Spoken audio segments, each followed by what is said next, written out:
All right. Hello and happy Friday. What are we going to talk about today? We're talking about housing. So lots of things happening in the world of housing. I want to chat about a few things that are sort of on council's agenda next week. Some announcements that happened earlier this week, and talk about where we're going with housing and with respect to the housing strategy, and where sort of like that there is the collision of policy at the provincial level and the municipal level, and how that happens. So the first thing I'm going to say is, if you will notice, there is a by-election happening. So for us, just table housing for a quick second. There is a by-election happening in Ward 11 for the Catholic School District. So if you are seeing signs up and wondering what the heck, there is a by-election happening for the Catholic School District in Ward 11. So trustee for Wards 11 and 13. So you'll see signs across those neighborhoods. I believe there are 3 candidates running for trustee in Ward 11. And yes, they have to run now. And yes, they would have to run in October again. Why so close? Really great question. What it was triggered is there was a vacant seat. Previously, 1 vacant seat is okay per legislation. And again, this is provincial legislation. Unfortunately, when Trustee Williams passed away last summer, that triggered the threshold to create a by-election. And then, so there's a series of events that happen to host a by-election. And so now we are having a by-election because there can only be so many vacant trustee seats.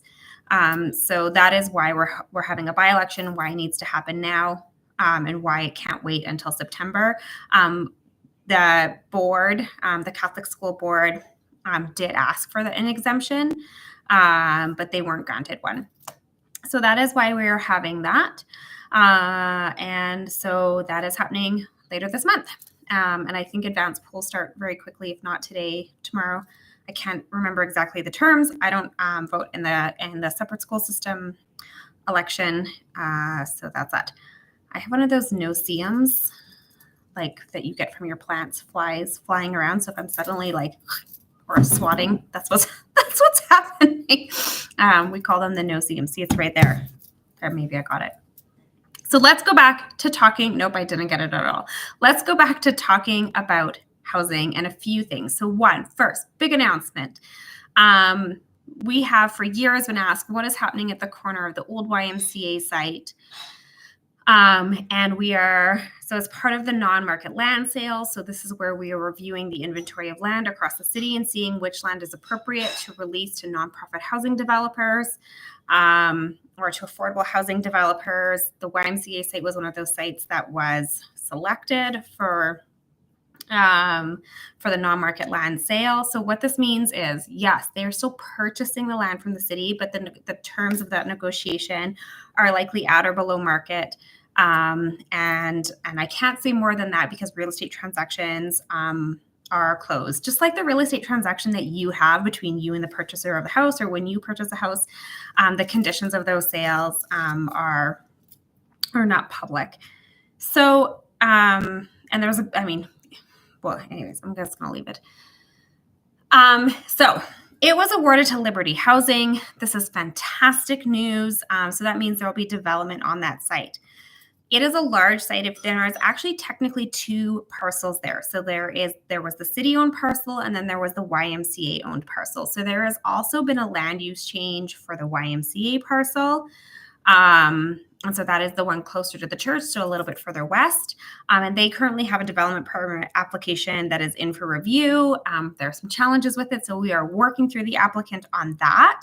The land use hasn't been approved yet. The land use is coming to council in a couple weeks from now, but it's compliant with the local area plan. So that is very exciting. So now you have kind of 2 simultaneous developments happening at the same time. Of course, that means lots of construction, but what that also means is an opportunity to stage and phase construction together, so that there's minimal disruptions to the neighbors around. And as we've been talking to parties and trying to triangulate those conversations, that is happening. So that's really, really exciting. Overall, the area around Heritage Station is seeing a lot of redevelopment. So the other two London towers are going in. There is a tower proposal, development permit tower proposal for the London drug site. And then we are working through the land use changes where the old bonsai water slide site was for some more residential there. So super exciting. One of the questions I got was, what is affordable housing? Or what are the terms and conditions? So in order to apply through the non-market land sale, you did have to be an approved affordable housing provider, which means you have a proven track record of working in that space. So what is affordable housing? Affordable housing is defined as rents that are below market. Now, what below market? Every housing provider is different. So we have some that are 10% below, 20% below.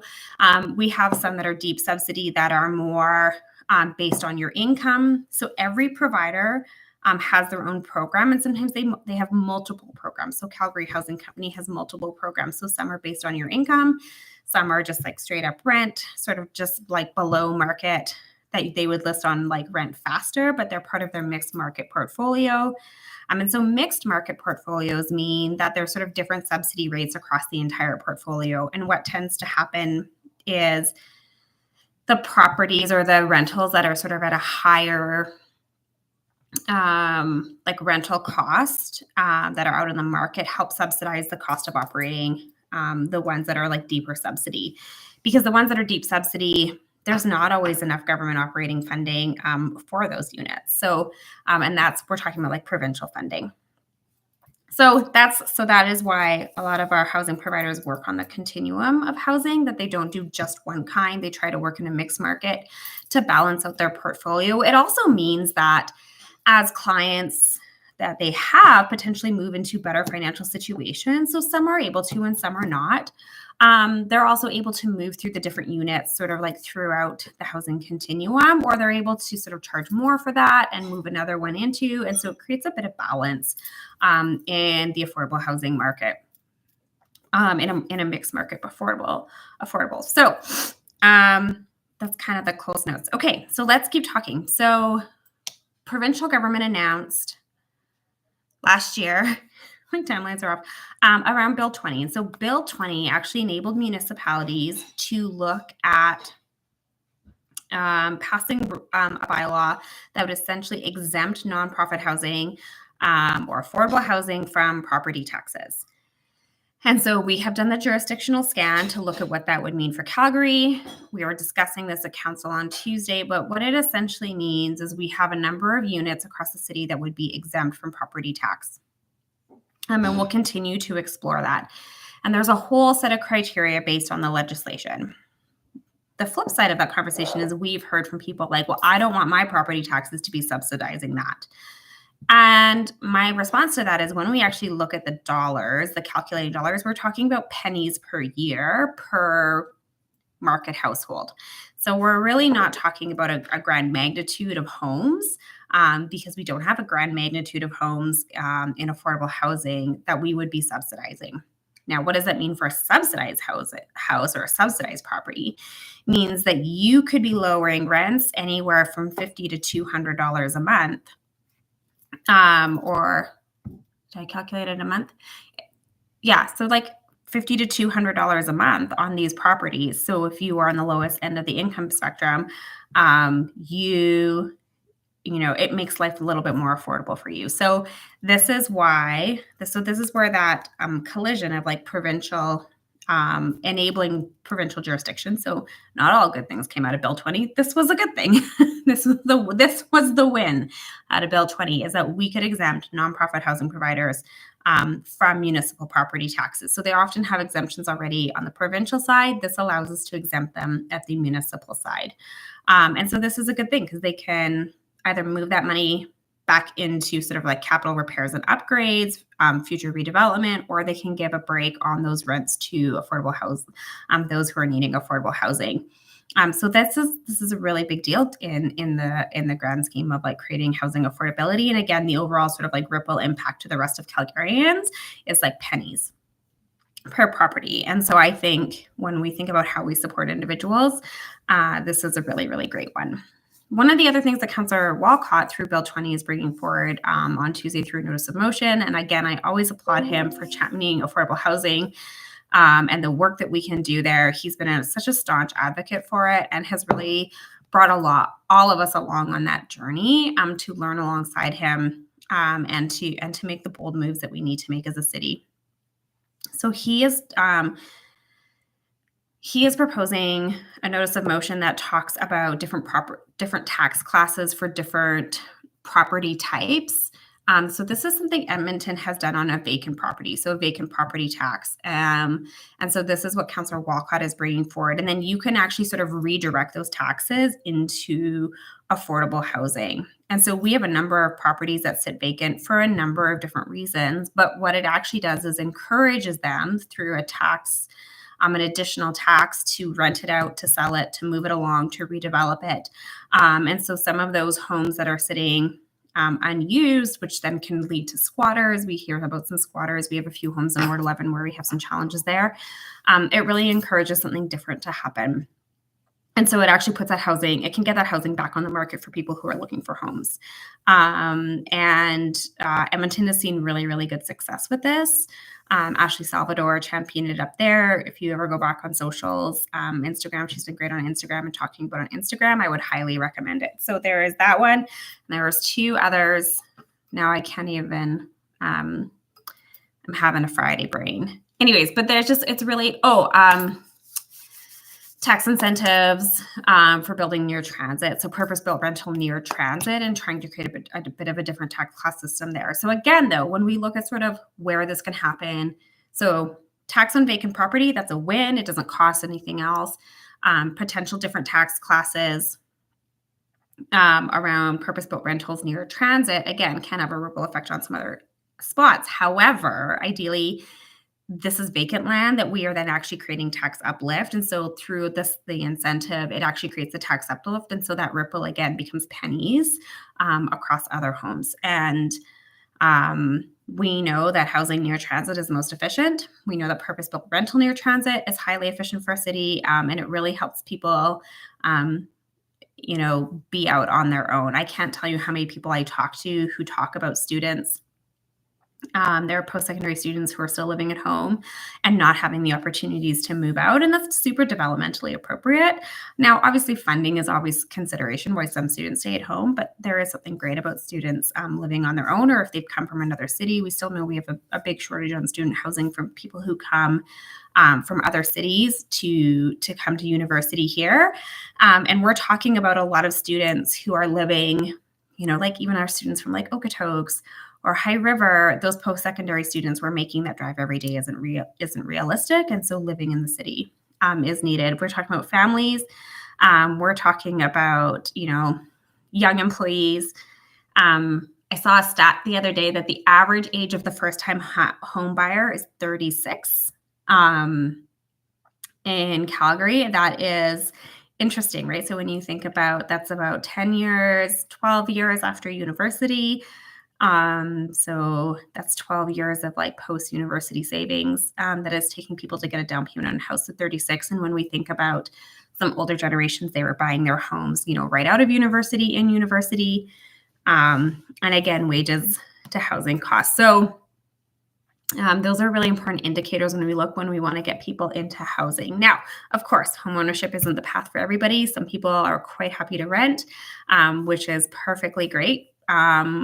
It takes all kinds of people to have a city and people to have those housing choice on how they choose to spend their own personal dollars on if they rent or choose to purchase property. So super important. So that is kind of what is happening in the world of housing. So again, some continued progress on the housing front, on moving the housing strategy forward. These are all really important things when we look at the indicators around how we're doing around housing. So we have driven rents, like through some of the housing work, we are driving rents down. We are increasing supply, housing starts are up. So these are all really, really great news things. It signals, to those who are looking to either move to the city or move within the city, that we're a place that is creating housing choice, that we are thinking forward. We're thinking about who's coming. We're thinking about what our youth are going to be wanting in the future. And so we're really, these are forward-thinking actions to create a city on its way to 2 million people. These are definitely strategies and policies that we need to be implementing. Status quo isn't going to work for us. I reflect very much on some of the changes that are happening in the States. I think that there is going to be an exodus of humans, and those are most likely going to be skilled labor, talented, potentially high net worth humans, and people who are looking for other places to do their business, to raise their families, to have a business and a job. And logically, we are just across the border, and it makes a lot of sense for people. So I think the boom of population and influx of people that we've seen moving to Calgary isn't going to end anytime soon. We welcomed 75,000 new people last year. While growth has slowed, that trend could reverse. But we also know that individuals who may be coming from the States, if they are higher net worth, if they're employable and skilled, that will actually put a lot of pressure on the market competition-wise, which can drive prices up again. So it's it's more important than ever that we continue to drive supply, so we don't get into competitive pricing with low stock. So global economics, global policies, global politics very much affect us as a leading nation, and we need to always be super mindful of that. So I hope you all have a great weekend. It is Lunar New Year. There are celebrations happening at the Chinese Cultural Center this weekend. I encourage you to go down and take a look at those, participate, enjoy. I'm sure there are lion and dragon dances. I think there is a market. So I encourage you to get down there and check it out and celebrate with the Chinese community here in the city. And I wish you a good one. Thanks all.